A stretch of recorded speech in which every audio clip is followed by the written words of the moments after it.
이번 주 주일을 지키게 하시고 함께 모이게 하신 하나님께 감사함과 올려드립니다. 제가 지금 목이 좀 감기가 걸려가지고 좀 듣기 불편하실 수도 있지만 이 시간을 통해서 사람의 음성이 아니라 하나님의 음성을 들으시고 하나님의 도우심을 경험하는 시간 되기를 소망하고 축복합니다. 하나님 성령의 충만함으로 성령께서 말하시는 것을 듣고 돌아가시기를 소망합니다. 우리 서로 사랑의 손 나누겠습니다. 사랑합니다. 축복합니다. 감사합니다. 저는 요리를 잘 못합니다. 그래서 요리 잘하는 아내를 만난 것이 참 큰 은혜로 생각하고 있습니다. 그나마 제가 자신 있게 잘할 수 있는 것이 하나 있습니다. 자취생활을 오래 하면서 가장 많이 먹었던 라면은 정말 잘 끓입니다. 라면을 끓일 때 사람들이 맛있는 방법, 맛있게 잘 끓이는 방법을 연구해서 다양한 요리법이 이렇게 세상에 알려져 있습니다. 그래서 이렇게 끓이면 맛있다, 저렇게 끓이면 맛있다, 이런 말들이 많은데 사람들이 라면을 끓이면서 가장 많이 논쟁이 벌어지는 것이 하나 있습니다. 바로 면을 먼저 넣느냐, 스프를 먼저 넣느냐입니다. 면을 먼저 넣는 것은 봉지에 있는 요리법을 그대로 따라가는 것이니 이게 회사에서 검증된 방법이다 라는 것이고, 스프를 먼저 넣는 것은 국물 맛을 잘 우려내서 그만큼 맛있게 먹을 수 있다 라는 주장입니다. 성경들은 어떻게 라면을 끓여 드시나요? 저는 개인적으로 스프를 먼저 넣습니다. 그런데 지금 나는 면을 먼저 넣나 스프를 먼저 넣나 라고 고민하는 것은 어떻게 보면 잘못된 고민을 하고 계시는 것입니다. 라면을 맛있게 끓여 먹으려면 먼저 물을 넣어야 해요. 면이나 스프가 아니라 물을 먼저 넣는 것이 라면의 시작입니다. 이처럼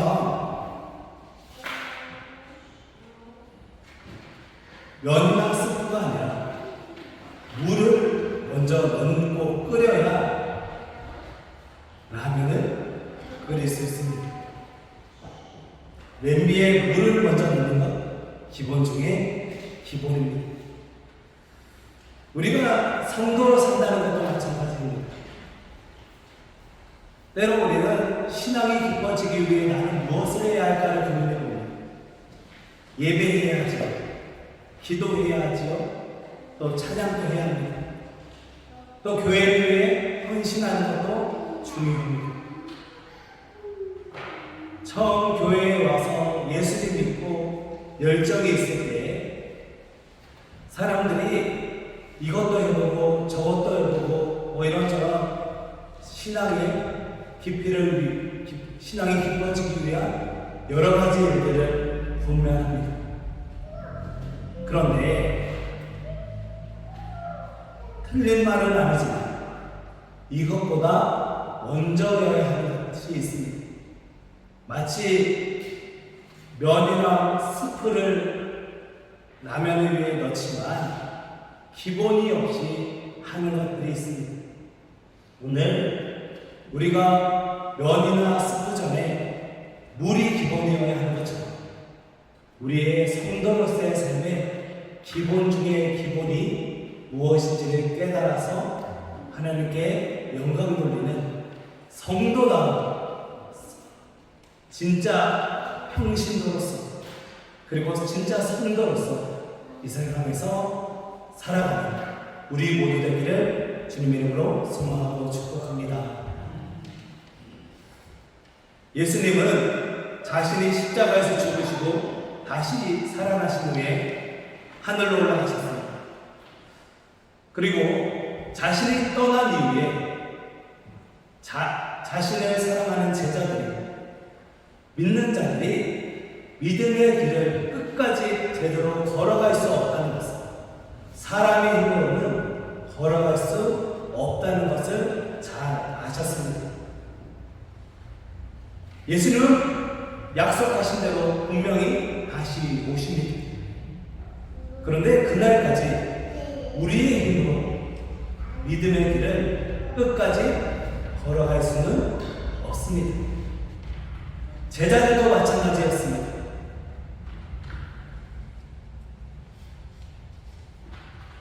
제자들은 예수님을 배반하고 예수님을 떠나기까지 했던 사람들입니다. 한 번 했는데 두 번 못하겠습니다. 예수님 있을 때도 그랬는데 예수님 없을 때는 오죽하겠습니다. 우리들은 어떻습니까? 직접 만나지도 못했던 예수님을 믿고 있는 것입니다. 그러니 믿음의 길을 주님 부르시는 그날까지, 그리고 우리가 주님 품에 안기는 그날까지 제대로 걸어가기가 쉽지 않습니다. 그런 우리에게, 그리고 제자들에게 예수님이 약속하신 것이 있습니다. 끝까지 믿음의 길을 갈 수 있는 방법을 알려주신 것이 있습니다. 바로 성령이 우리에게 임하는 것입니다. 예수님은 승천하시기 전에 우리가 1장 8절 말씀을 드렸는데, 1장 초반에 보니 예루살렘을 떠나지 말고 내게서 들은 바 아버지께서 약속하신 것을 기다리라 라고 말씀하셨습니다. 그 약속하신 것은 바로 성령의 세례입니다. 세례는 무엇입니까? 우리가 지금은 머리 위에 물을 뿌리는 것으로 세례를 하고 있는데, 원래의 세례는 강이나 깊은 물에 사람이 들어갔다 나오는 침례를 세례로 여겼습니다. 물에 들어갔다가 나오는 순간, 물에 들어갔을 때 나의 옛날의 모습, 예수님 믿기 전의 모든 모습을 물에서 죽이고 수장하고 다시 나올 때에 새롭게 태어난다는 신앙의 고백이 바로 세례입니다. 성령 세례는 성령을 받는 순간 나의 예전의 모습은 다 죽이고 이제 성령의 사랑으로 새롭게 살겠다는 믿음의 고백입니다. 그래서 성령 세례는 물이 없지만 성령으로 다시 태어나는 것을 의미합니다. 예수님은 성령이 임해서 성령으로 다시 태어날 때까지 기다리라고 명령하신 것입니다. 그런데 우리가 제일 못하는 게 무엇입니까? 한국 사람들 제일 못하는 것이 바로 기다리는 것입니다. 기다리는 건 잘 못해요. 그래서 한국 사람들이 관광 제일 많이 가는 동남아에 가면 그 사람들이 가장 먼저 배우는 한국말이 바로 빨리빨리라고 합니다. 빨리빨리. 그러다 보니 우리나라가 다른 나라보다 발전한 기술들이 많습니다. 택배나 인터넷 속도는 전 세계에서 제일 빠릅니다. 기다리지 못해서 빨리빨리 하다 보니 기술이 발전하기도 했습니다. 그런데 신앙생활도 빨리 하려고 속성으로 예수를 빨리 믿고 신앙도 빨리 성장하려고 합니다. 나쁜 것은 아니지만 기다리지 못할 때가 있습니다. 예수님은 기다리라 하십니다. 예수님은 계속해서 우리에게 제자들에게 기다리라 하십니다.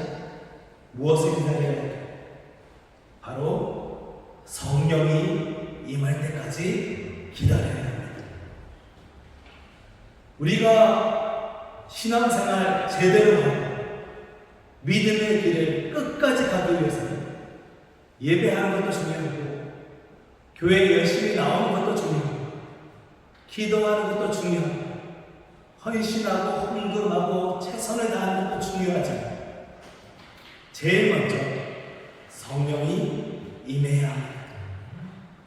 무엇을 하기 전에 성령이 임할 때까지 기다리시기 바랍니다.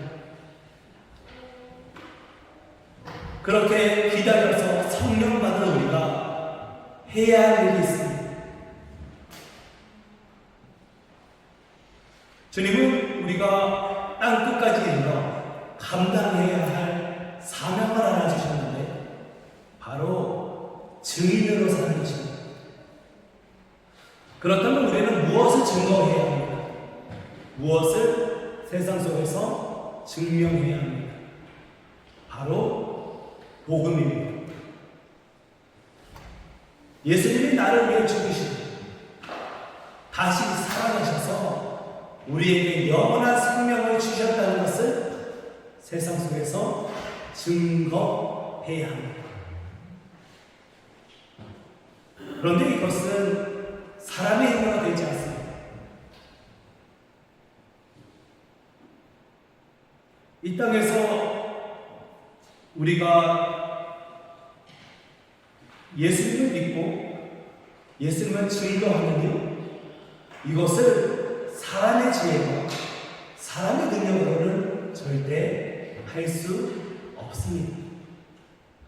오직 성령이 우리에게 임할 때에 우리는 증인으로 살 수 있고 증인된 삶을 살아가는 성도로 살 수 있습니다. 그래서 예수님도 분명하게 말씀하십니다. 오직 성령이 너희에게 임하시면 너희가 권능을 받고 예루살렘과 온 유대와 사마리아와 땅 끝까지 이르러 내 증인이 되리라. 할렐루야. 권능이 중요한 것이 아니라 증인되는 것이 중요한 것이 아니라 먼저 성령이 너희에게 임하시는, 성령이 우리에게 임하시는 것이 먼저입니다. 그래서 우리는 성령을 받기 전까지 기다려야 합니다. 오늘날 교회가 힘을 잃고 성도들이 세상 속에서 제대로 된 역할을 감당하지 못하고 장로라고 하면서 권사라고 하면서 세상 속에서 능력이 없는 것은 직분은 받았지만 성령을 제대로 받지 못했기 때문입니다. 교회가 힘을 잃어가는 것, 교회에 성령이 충만하지 않기 때문입니다. 그래서 우리는 기다려야 합니다. 그리고 주님의 임하심을 기대해야 합니다. 그렇지 않고 세상에 나가면 잘못된 것을 전하고 오해를 일으킬 수 있습니다. 그러나 성령이 우리에게 임하십니다. 우리는 성령의 강력한 능력으로 세상 속에서 성도로 증인으로 살 수 있습니다. 성령 받는 것이 먼저입니다. 성령의 임재를 기대하며 기다려서 성령 받고 성도로 살아가는 우리 모두 되기를 주님의 이름으로 축복합니다. 기다리고 성령님이 드디어 제자들에게 임했습니다. 그날이 바로 성령 강림 주일입니다. 우리가 지난 주일을 성령 강림 주일로 지켰습니다. 그런데 지난 주일은 웨슬리 회심 주일과 함께 지켜서 웨슬리 회심 가운데 역사하셨던 성령에 대해서 먼저 나누었습니다. 성령 강림절은 오순절인데 이날은 예수님이 부활하신 날로부터 50일이 지난 날입니다. 그래서 6월절이 지나고 7주 후 그 다음 날이 바로 50일 오순절입니다. 제자들은 예수님이 성령이 오실 때까지 기다리라 했던 그 말씀에 순종해서 기다렸습니다.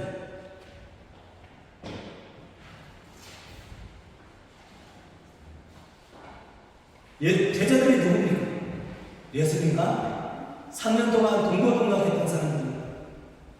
예수님의 가르침을 가장 잘 알고 있었고 십자가와 부활을 직접 경험했던 사람들입니다. 십자가의 능력이 얼마나 큰지 알고 있습니다. 부활하신 주님을 직접 만났습니다. 전하려고 했다면 전할 수 있었습니다. 얼마나 전할 게 많겠습니까? 예수님이 승천하신 것도 직접 봤습니다. 우리는 예수님을 직접 만나지도 못하고 십자가를 직접 눈앞에서 보지도 못하고 부활하신 주님을 직접 만나지도 못했는데도 믿음이 생기면 전하고 싶어집니다. 제자들이 얼마나 전하고 싶었겠습니까? 그런데 제자들은 예수님의 말씀에 순종하며 기다렸습니다. 그렸더니 기다렸더니 성령이 제자들에게 강력하게 임했습니다.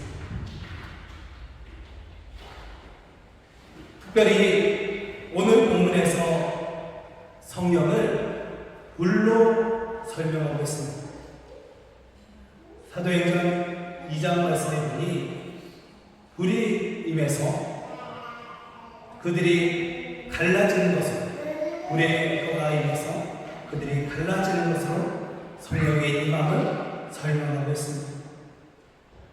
불의 것처럼 갈라지는 것들이 그들에게 임했습니다. 여기에서 불은 모세의 떨기나무에서 불탔던 불과 같은 불입니다. 같은 불로 그 어원이 나오고 있습니다. 모세의 떨기나무를 한번 떠올려 보시기 바랍니다. 불타고 있었지만 나무는 불타지 않았습니다. 오히려 불타는 것으로 불타지 않는 나무가 돋보이게 했습니다. 마찬가지로 성령의 불은 사람에게 강력하게 임하지만 사람을 상하게 하거나 사람을 해치지 않습니다. 성령의 불은 불로 임하지만 사람을 태우거나 사라지게 하지 않습니다. 오히려 성령의 불은 나무를 돋보이게 했던 것처럼 사람을 살리고 사람이 성령의 사랑으로 돋보이게 합니다.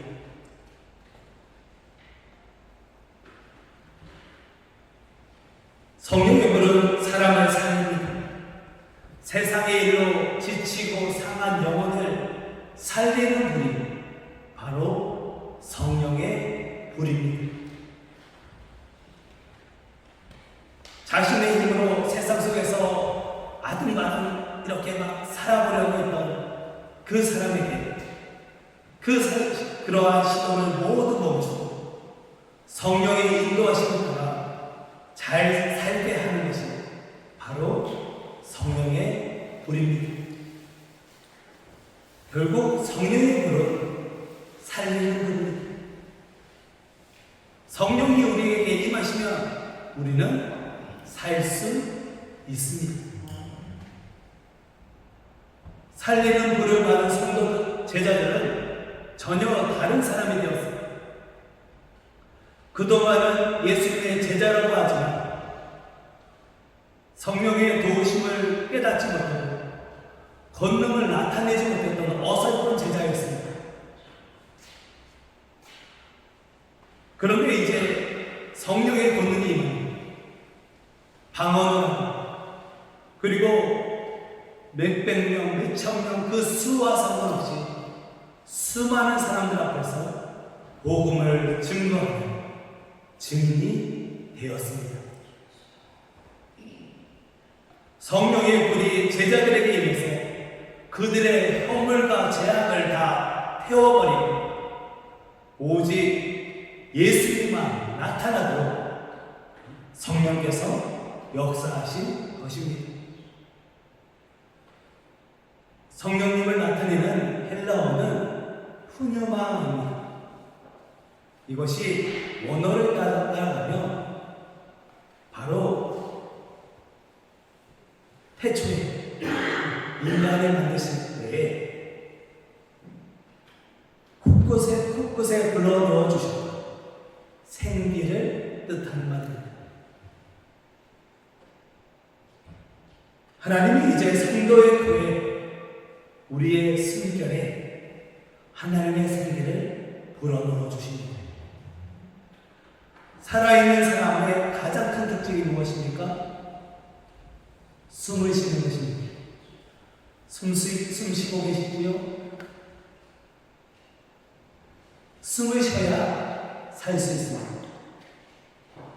우리의 영적인 호흡, 우리가 영이 살기 위해 호흡하는 것은 성령이 임할 때에 가능한 일입니다.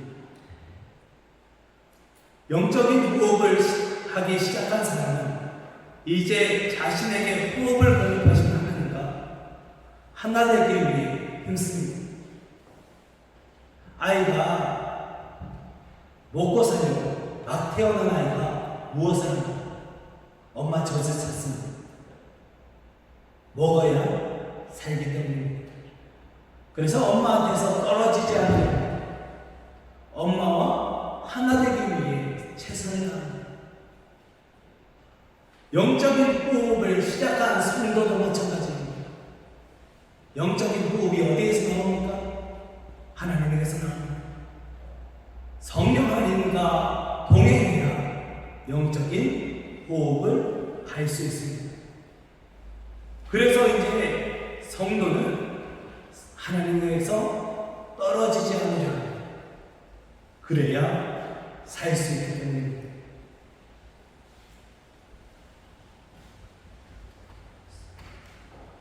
하나님과 하나님께서 나를 살리신 주님을 증거하게 됩니다. 그래서 성령 받은 사람이 이전과는 전혀 다른 삶을 사는 것입니다. 이제 하나님이 주시는 생기와 능력으로 권능으로 살기로 작정합니다. 이것이 성령이 우리에게 임하시면 나타나는 하나님의 권능입니다. 하나님과 떨어지지 않는, 하나님으로 말미암아 호흡하는, 병을 고치고 귀신을 쫓아내고 악한 것들이 떠나가게 하는 귀한 능력이죠. 그 이전에 가장 먼저 나타나야 하는 권능은 바로 하나님과 하나 되는 것입니다. 하나님을 만나서 변화된 사람의 삶은 말하지 않고 예수님을 증거하게 됩니다. 성령이 임하시면 우리가 변화됩니다. 성도는 성령님이 우리에게 임하셔서 주시는 생기를 가지고 호흡하는 사람들입니다. 지금 우리의 삶을 숨쉬게 하는 것은 무엇입니까? 나를 살게 하는 것이 무엇입니까? 성령들이 아이고 이제 살만하다 라고 말할 때 무엇이 나를 살만하게 만듭니까? 돈이 많을 때입니까? 아무런 문제가 없을 때입니까? 내가 꿈꿨던 일이 잘 풀렸을 때 내가 살만하다고 말씀하십니다. 혹시라도 세상적인 것으로 내가 살만하다고 여겼다면 이제 그것을 잠시 멈추어 보시기 바랍니다. 우리를 살만하게 하는 영적으로 숨쉬게 하는 것은 오직 성령입니다. 하나님의 생기만이 우리를 제대로 숨쉬게 합니다. 이제 오직 우리를 숨쉬게 하시는 성령 하나님과 하나 되시기 바랍니다. 성령이 우리에게 임해서 우리가 변화되고 성령님이 우리와 함께하는 새로운 삶을 살다 성령의 생기로 숨쉬는 우리 모두에게를 주님의 이름으로 소망하고 축복합니다. 이제 우리는 성령님이 주시는 호흡으로 생기로만 숨 쉴 수 있다는 것을 깨달은 사람입니다. 그 사람들이 모인 곳이 바로 교회입니다. 녹정교회라는 교회의 건물보다 중요한 것은 성령의 생기로 숨쉬는 사람들의 모임, 그 사람들이 모여있는 이 공동체가 중요한 것입니다. 그래서 성령님이 주시는 생기로 호흡하는 사람들의 모임인 교회는 늘 성령 충만해야 합니다. 성령님이 우리와 함께 하시기를 기대하며 어디를 가든 무엇을 하든 성령의 도우심을 구해야 합니다. 그래야 어디서든 성도로 살 수 있기 때문입니다. 우리 안에 성령님이 계신다는 것이 믿어지고 우리 안에 성령님이 지금도 역사하신다는 것이 깨달아진다면 이전과 같은 삶을 살 수 없습니다. 성령님이 주시는 생기로 영이 호흡하니 영이 세임을 얻고 나의 삶 속에서 인간적인 일이 아니라 하나님의 역사를 경험하게 됩니다. 그래서 성령님이 임하시는 곳에는 늘 놀라운 은혜와 역사와 기적이 일어나게 됩니다. 한 영혼에게는 놀라운 변화가 일어나게 됩니다. 교회에는 기적이 일어나게 됩니다. 성령님이 임하시는 이곳 가운데도 부흥과 기적과 은혜의 역사가 일어날 줄 믿습니다. 우리가 세상 속에서 그리고 살아가고 있는 모든 곳에서 그리고 예배하는 순간에 이전에 누리지 못했던 변화를 누리고 있다면 그것은 성령의 역사입니다. 사람의 능력으로는 아무리 노력해도 변하지 않는 것들이 있습니다. 3살 버는 여든 간다고 아무리 노력해도 사람을 변하지 않는 것들이 있습니다. 그런데 사람을 단번에 변화시키시고 그리고 영원토록 서서히 변화시킬 수 있는 힘이 있는데 그것이 바로 성령의 권능입니다.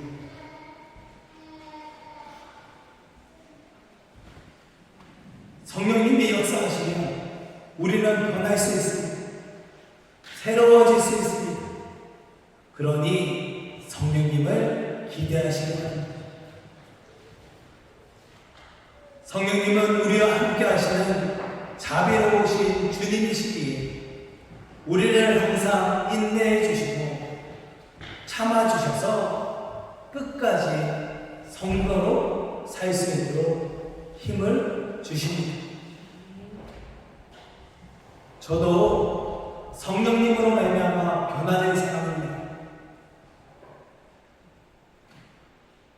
저는 원래 지금도 그렇지만 엄청 내성적인 사람이었어요. 지금도 저한테 말 한마디 하지 않고 한 달을 살라 그래도 저는 살 수 있습니다. 집안에 가만히 있어서 혼자서 살라 그래도 살 수 있습니다. 그런데 그런 저를 하나님께서 변화시키셨습니다. 중학교 때 그리고 고등학교 때 발표를 하려면 이렇게 책을 들고 있으면 책을 한번 읽어보라고 한번 국어 시간이나 그런 시간에 책을 읽으려면 저는 어떻게 읽었느냐 이렇게 책을 읽었어요. 손이 너무나도 떨려가지고 사람들 앞에서 서서 말 한마디도 못했어요. 그리고 내가 좋은 일들 그리고 은혜 받은 일들을 말하기 시작하면 시작하자마자 울기 바빴습니다.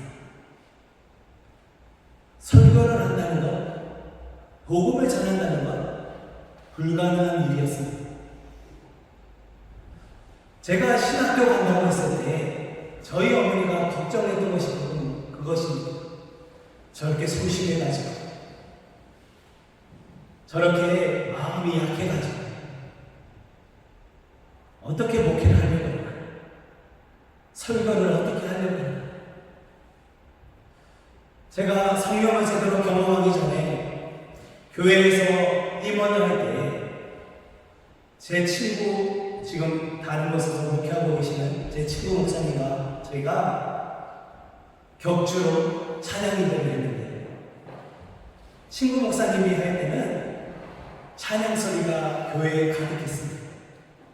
그런데 제가 할 때는 찬양 소리가 들릴라 말라 떨려가지고 목소리가 작은 것은 아니지만 목소리를 내지 못할 정도로 그렇게 소심한 사람이었어요. 그런 제가 지금 복음을 전하고 있습니다. 그런 제가 지금 이 자리에서 예수님을 증거하고 있습니다. 성령의 역사입니다. 한 번에 변화된 것이 아니라 하나님이 서서히 변화시켜 가셨습니다.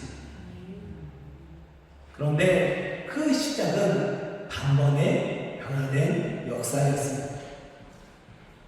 그것이 성령의 역사입니다.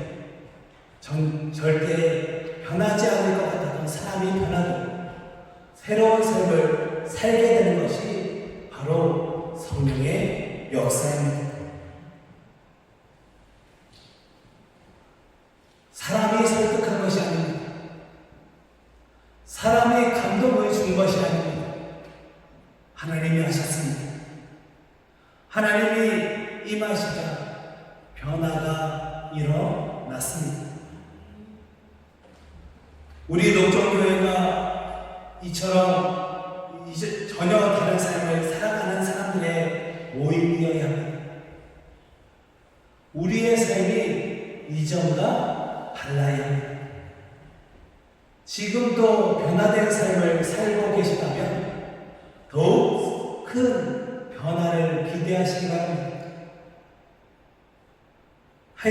우리의 힘으로는 할 수 없지만 성령의 힘으로는 할 수 있습니다. 성령님이 우리에게 임하셔서 이전과는 저연과는 삶을 살아가고 그렇게 변화된 사람들의 모임이 되어서 녹정교회가 성령의 인도하시는 말을 따라가는 교회가 되기를 소망하고 축복합니다.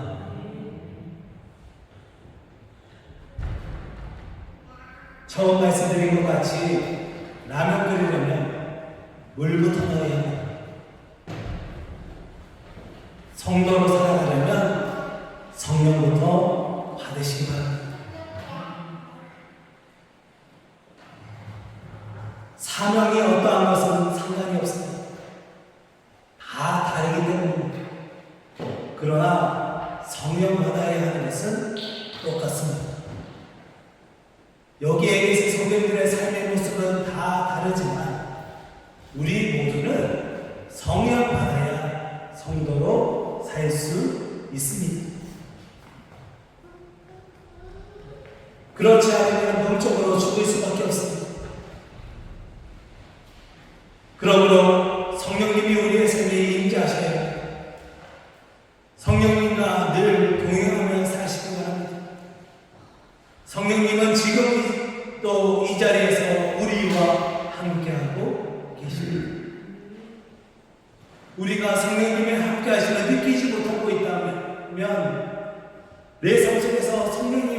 함께하지 않는 것 같다면 우리가 아직 덜 기다린 것입니다. 더 기다리시며 기도하시며 예배하시기 바랍니다. 그러할 때에 나의 힘이 아니라 성령님의 일하심을 경험하게 됩니다. 우리는 언제나 성령님이 먼저여야 합니다. 그때 내 삶에 변화가 일어나고 역사가 일어날 수 있습니다. 그러므로 앞으로 우리의 삶에 한번 적용해 보고자 하는 것들이 있습니다. 첫째, 혹시라도 내가 기다리지 못하고 성령님보다 앞서는 것이 있다면 한번 내 삶을 돌아보시기 바랍니다. 성령님의 도우심을 구하지 않고 혼자서 할 수 있다고 여기는 것이 있었다면 이제 그 모든 것을 멈추고 성령님께 도움을 구하시기 바랍니다. 성령님 도와주세요. 나 혼자 할 수 없는 일입니다. 나는 혼자 할 수 없어요 라고 솔직히 고백할 수 있는 용기가 필요합니다. 성령님이 함께 하실 때 그 일은 사람의 일이 아니라 하나님의 일이 된다는 것을 기억하시기 바랍니다. 그리고 둘째, 나를 살게 하는 것이 무엇인지를 돌아보시기 바랍니다. 나는 언제 제 삶을 합니까? 혹시 그것이 세상의 일이었다면 그것을 멈추시고 하나님이 주시는 생기, 성령으로 살아가는 우리 모두 되기를 소망합니다. 무엇보다 성령님께 내가 변화되어야 할 삶의 문제를 한번 내어놓아 보시기 바랍니다. 성령의 불이 나에게 임하셔서 우리의 죄와 허물과 문제를 다 태워주시고 질병과 아픔의 근원에 찾아가 주셔서 그것을 다 태워주셔서 우리의 삶에 하나님의 성령만, 하나님의 생기만이 남아있기를 기대합니다. 우리는 지금 성령의 시대를 살고 있습니다. 성령의 시대를 살고 있다는 것은 지금도 성령님이 우리와 함께 하신다는 뜻입니다. 성령님이 함께 하시는 사람들께 하나님이 주시는 생기로만 호흡하고 성령의 도우심으로만 변화된 삶을 살아가시기 바랍니다. 성령님이 임하시는 것이 먼저입니다. 성령님이 임하셔야 합니다. 그래야 살 수 있습니다.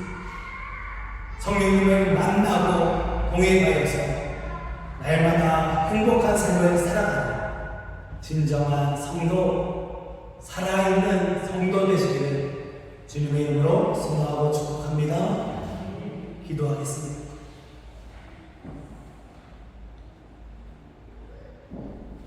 사랑하는 아버지 하나님, 주님, 우리는 세상을 쫓아갈 때가 있었습니다. 세상으로 살 수 있다고 오해할 때가 있었습니다. 이제 성령님으로만 살겠습니다. 이제 성령으로만 살겠습니다. 성령님이 원저인 성도가 되게 하여 주시옵소서. 성도로서 세상의 것을 내 삶을 채우고 있었다면 그것을 멈추게 하시고 성령의 능력으로 행복한 충만한 날마다의 삶이 되게 하여 주시옵소서. 함께 하시기를 기대하며 예수님의 이름으로 간절히 기도하옵나이다.